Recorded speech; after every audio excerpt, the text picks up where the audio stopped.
ये कहानी दो भाई बहनों की है। एक बार जब वे कहीं जा रहे होते हैं तभी कुछ लोग उन्हें बंदी बना लेते हैं और दोनों को एक दूसरे के साथ जबरन करीब आने के लिए मजबूर करते हैं। अब इस मुश्किल स्थिति में वे क्या फैसला लेते हैं ये हम आगे इस फिल्म में देखेंगे। तो आइए इस रोमांचक कहानी की शुरुआत करते हैं। कहानी की शुरुआत दो सगे भाई बहन से होती है। बहन का नाम एशले है और उसके छोटे भाई का नाम जेसन है। एशले की शादी एक महीने बाद होने वाली है और उसने अभी से उसकी तैयारियां शुरू कर दी है। जेसन स्कूल में पढ़ता है और उसकी गर्लफ्रेंड का नाम सोफिया है। एशले और जेसन भले ही भाई बहन है लेकिन दोनों एक दूसरे के बहुत अच्छे दोस्त हैं और अपनी हर बात आपस में शेयर करते हैं। एक दिन दोनों शॉपिंग के लिए बाजार जा रहे होते हैं। रास्ते में जैसे ही लाल बत्ती होती है जेसन गाड़ी रोकता है। तभी अचानक एक आदमी उन्हें बंदूक दिखाकर गाड़ी के दरवाजे खोलने के लिए कहता है। दरवाजे खुलते ही दो आदमी गाड़ी में बैठ जाते हैं जिनमें से एक के हाथ में अभी भी बंदूक होती है। जेसन डर के मारे उनके बताए रास्ते पर गाड़ी चलाने लगता है। कुछ देर बाद वो दोनों सबसे पहले उनके मोबाइल ले लेते हैं और फिर दोनों भाई बहन को गाड़ी से उतारकर डिग्गी में बंद कर देते हैं। इसके बाद बदमाश गाड़ी लेकर आगे बढ़ जाते हैं। जल्दी ही गाड़ी एक लाल रंग के घर के पास पहुंचती है। वहां पहुंचकर दोनों को बाहर निकाला जाता है। उनकी आंखों पर काली पट्टी बंधी होती है और उन्हें एक कमरे में ले जाया जाता है। अंदर ले जाकर उनसे उनका सारा सामान छीन लिया जाता है और फिर उन्हें एक खास कमरे में ले जाया जाता है जहाँ एक बेड और कैमरा लगा होता है। उन बदमाशों के बॉस का नाम विक्टर था जो उसी कमरे में मौजूद था। वो दोनों से कहता है कि उसके आदमी काफी समय से उन पर नजर रखे हुए थे। वो ऐसे लोगों की वीडियो बनाकर बेचता है। फिर वो धमकी देता है कि अगर तुम दोनों ने मेरी बात नहीं मानी तो मैं तुम दोनों को जान से मार दूंगा। जब दोनों भाई बहन कुछ नहीं कहते तो विक्टर के इशारे पर जेसन को बेड पर लिटा दिया जाता है। एक बदमाश उसके सिर पर बंदूक तान देता है। जेसन को इस हालत में देखकर एशले डर के मारे रोने लगती है। इसके बाद विक्टर एशले को दूसरे कमरे में ले जाकर समझाने लगता है कि अगर उसने उसकी बात नहीं मानी तो पहले वो उसके भाई को मारेगा और फिर उसे भी नहीं छोड़ेगा।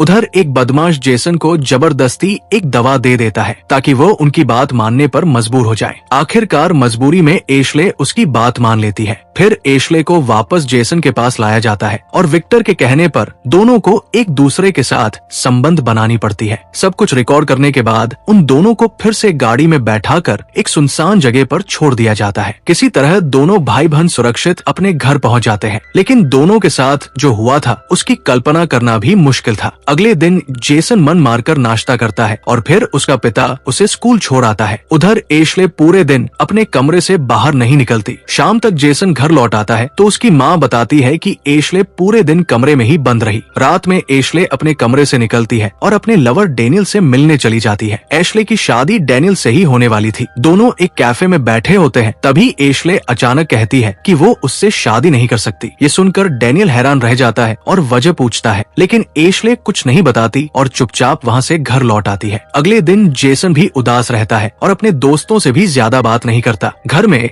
दोनों भाई बहन एक दूसरे से नजरें मिलाने तक से बचने लगे थे। एशले अब ज्यादातर समय अपने कमरे में ही रहने लगी थी जबकि जेसन रोज स्कूल जाता और लौटकर चुपचाप अपने कमरे में बंद हो जाता। ऐसे ही एक दिन एशले एक मनोचिकित्सक के पास पहुंचती है जिसका नाम क्लारा था। वहाँ वो उसे पूरी घटना बता देती है। उसी रात डेनियल एशले से मिलने आता है ताकि उससे शादी से मना करने की वजह जान सके लेकिन इस बार भी एशले कुछ नहीं बताती और उसे वापस भेज कर सो जाती है। डेनियल बाद में एशले के पिता से भी बात करता है मगर उन्हें भी नहीं पता था कि एशले शादी क्यों नहीं करना चाहती। अगले दिन एशले के पिता का जन्मदिन होता है इसलिए पूरा परिवार बाहर पार्टी करने जाता है। रास्ते भर दोनों भाई बहन एक दूसरे से बिल्कुल बात नहीं करते, यहाँ तक कि एक दूसरे को नजरअंदाज करते रहते हैं। पार्टी में जहाँ उनके माता पिता मस्ती कर रहे होते हैं वही एशले और जेसन चुपचाप बैठे रहते हैं। दोनों के बीच एक भी शब्द नहीं होता। रात को सब घर लौट आते हैं। अगले दिन एशले फिर से डॉक्टर क्लारा के पास जाती है। बात करते करते क्लारा उससे एक अजीब सवाल पूछती है कि क्या तुम्हें अपने भाई के साथ अच्छा लगा था। ये सुनकर एशले चुप रहती है जिसके बाद क्लारा उसे जेसन को भी साथ लाने को कहती है। कुछ देर बाद एशले घर लौटती है और जेसन के पास जाकर उसे सब बताती है कि वो डॉक्टर क्लारा से मदद ले रही है ताकि उस घटना को भूल सके और क्लारा तुमसे भी बात करना चाहती है। अगली सुबह जब जेसन स्कूल के लिए निकलता है तो एशले उसे याद दिलाती है कि आज उन्हें डॉक्टर क्लारा के पास जाना है लेकिन जेसन कोई जवाब नहीं देता और चुपचाप आगे बढ़ जाता है। असल में वो उस दिन स्कूल नहीं जाना चाहता था इसलिए वो सीधे एक थिएटर में जाकर फिल्म देखने बैठ जाता है। धीरे धीरे एशले में थोड़ा सुधार दिखने लगता है लेकिन जेसन अब भी पहले जैसा ही रहता है। कुछ दिनों बाद दोनों भाई बहन डॉक्टर क्लारा के क्लिनिक में बैठे होते हैं। इधर उधर की बातें करने के बाद क्लारा जेसन से वही सवाल पूछती है कि क्या तुम्हें एशले के साथ अच्छा लगा था। ये सुनते ही जेसन वहाँ से बाहर चला जाता है और क्लारा भी उसके पीछे आ जाती है। बाहर जेसन उससे कहता है कि उसे एशले के साथ अच्छा लगा था। थोड़ी देर बाद दोनों भाई बहन वापस जाने के लिए तैयार हो जाते हैं। क्लारा पहले ही एशले को बता चुकी थी कि जेसन को उसके साथ अच्छा लगा था। घर लौटते वक्त दोनों सामान्य बातें करते हैं। क्लारा से बात करने के बाद जेसन की हालत में भी कुछ सुधार आने लगा था। जल्दी ही दोनों घर पहुंचकर अपने अपने कमरों में सो जाते हैं। कुछ दिनों बाद एशले पूरी तरह ठीक हो जाती है और डैनियल से सगाई कर लेती है। लेकिन जेसन इस बात से खुश नहीं होता क्योंकि वो मन ही मन एशले के लिए अलग ही भावनाएं रखने लगा था। क्लारा ने ही एशले को संभाला था और उसी ने उसे शादी के लिए तैयार किया था। अगले दिन जेसन क्लारा से मिलने उसके क्लिनिक जाता है, लेकिन पता चलता है कि वह 2 दिनों के लिए बाहर गई हुई है। एशले की सगाई के बाद जेसन का दिमाग और उलझ जाता है और वो डैनियल से नफरत करने लगता है। रात को एशले जेसन के पास आती है और उससे कहती है कि मुझे पता है तुम्हें मेरे साथ अच्छा लगा था, लेकिन एशले कहती है कि ये सब गलत है और दोबारा नहीं हो सकता। इतना कहकर वो वहाँ से जाने लगती है। तभी जेसन उससे पूछता है कि क्या तुम्हें अच्छा लगा था। इस पर एशले उसे डांटते हुए कहती है कि ऐसी बातें नहीं करनी चाहिए और वहाँ से चली जाती है। देर रात जेसन चुपके से एशले के कमरे में जाता है और जबरदस्ती उसके साथ गलत करता है। अगली सुबह एशले बेहद परेशान होती है, जबकि जेसन ऐसे सो रहा होता है जैसे कुछ हुआ ही नहीं। पूरा दिन एशले यही सोचती रहती है कि अब आगे क्या करे। काफी सोचने के बाद वो सीधे डैनियल के पास जाती है और उससे जल्द से जल्द शादी करने की बात करती है ताकि वो इस घर से निकल सके। उधर जेसन भी कई दिनों से चुप चुप रहने लगा था। उसकी माँ उससे बात करने की कोशिश करती है, लेकिन वो कुछ भी नहीं बताता। सगाई के बाद एशले की शादी की तैयारियां शुरू हो जाती है और ये सब देखकर जेसन और ज्यादा बेचैन रहने लगता है। सिर्फ 2 दिन बाद ही एशले की शादी होने वाली थी और इस बात से जेसन अंदर ही अंदर बहुत परेशान था। शादी में सब लोग नाच गा रहे थे, लेकिन जेसन अकेला इधर उधर घूम रहा था। तभी डैनियल बाथरूम में जाता है और जेसन चाकू लेकर उसके पीछे चला जाता है। वो उसे मारना चाहता था, लेकिन हिम्मत नहीं जुटा पाता। इसके बाद जेसन एक गिलास में शराब लेकर आता है। फिर वो बाथरूम में जाकर उसमें अपनी गंदगी मिला देता है। इसके बाद वो डैनियल के पास जाकर वही ड्रिंक उसे दे देता है। डैनियल को कुछ पता नहीं होता, इसलिए वो बिना सोचे उसे पी लेता है। सुबह होते होते एशले की शादी पूरी हो जाती है और वो अपने परिवार से विदा लेने लगती है। जेसन पहले डैनियल से मिलता है और फिर एशले को कसकर गले लगाता है। वो उसे जाने नहीं देना चाहता था, लेकिन एशले खुद को छुड़ाकर डैनियल के साथ चली जाती है। जेसन को एशले से प्यार हो गया था, लेकिन एशले अब डैनियल की पत्नी बन चुकी थी। जेसन मान चुका था कि उसे एशले के साथ बिताया हुआ सब कुछ अच्छा लगा था, लेकिन सच्चाई यह थी कि एशले को भी उसके साथ अच्छा लगा था, बस उसने कभी इसे माना नहीं। वो समाज के नियम नहीं तोड़ना चाहती थी, जबकि अंदर ही अंदर वो भी जेसन के लिए कुछ महसूस करने लगी थी। इसी वजह से उसने सोचा कि इससे पहले हालात और बिगड़े, वो जल्दी से डैनियल से शादी कर ले और अपने भाई से दूर चली जाए। विक्टर ने जो वीडियो बनाई थी उसका कभी कुछ पता नहीं चला। वो न तो कहीं सामने आई और न ही इंटरनेट पर दिखी। इसी के साथ इस कहानी का अंत यही होता है। अगर आपको ऐसी ही कहानियाँ पसंद है तो चैनल को जरूर सब्सक्राइब करें। मिलते हैं अगली वीडियो में।